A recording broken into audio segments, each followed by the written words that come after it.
The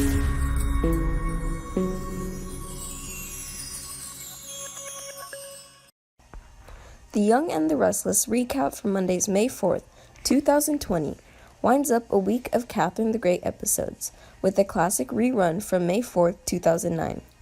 Kay was getting ready to marry Murphy, as Jill railed drunkenly against it, and Nikki and Jack worried about where Ashley stands with Victor, while Billy blamed Kane for everything.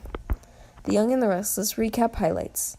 Kay was excited to marry Murphy, as Jill so eloquently called him trailer trash, who she bonded with during her most recent kidnapping.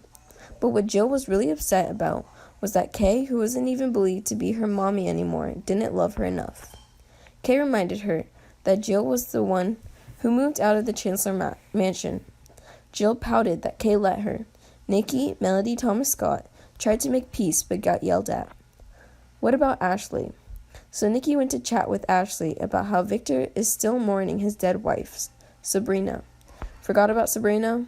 She was a school friend of Victoria's who fell in love with Victor because... who's an old man? Not our Victor. She even got pregnant to prove how manly and virile he still was. But then, she died.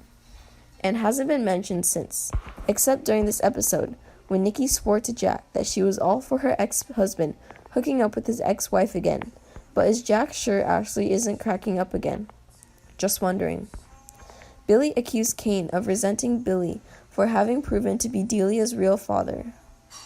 So he hired Mac to work as a bartender at a place Billy went to drink. Even though they're not cousins anymore, he still can't have her because he's married to Chloe. Kane basically told Billy to get over himself. It's a beautiful trip down the aisle for Katherine and Murphy.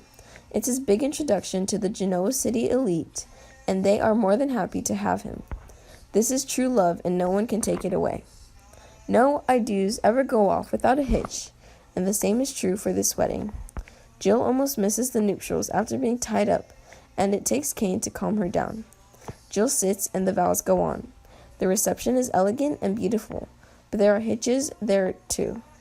Kevin and Amber fought a good fight to prove Kay was really Kay, and they could pay a big price.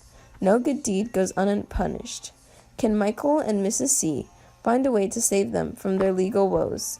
Best man Victor, when Neil informs him he'll be working for Chancellor from now on. Victor's not one to take defeat.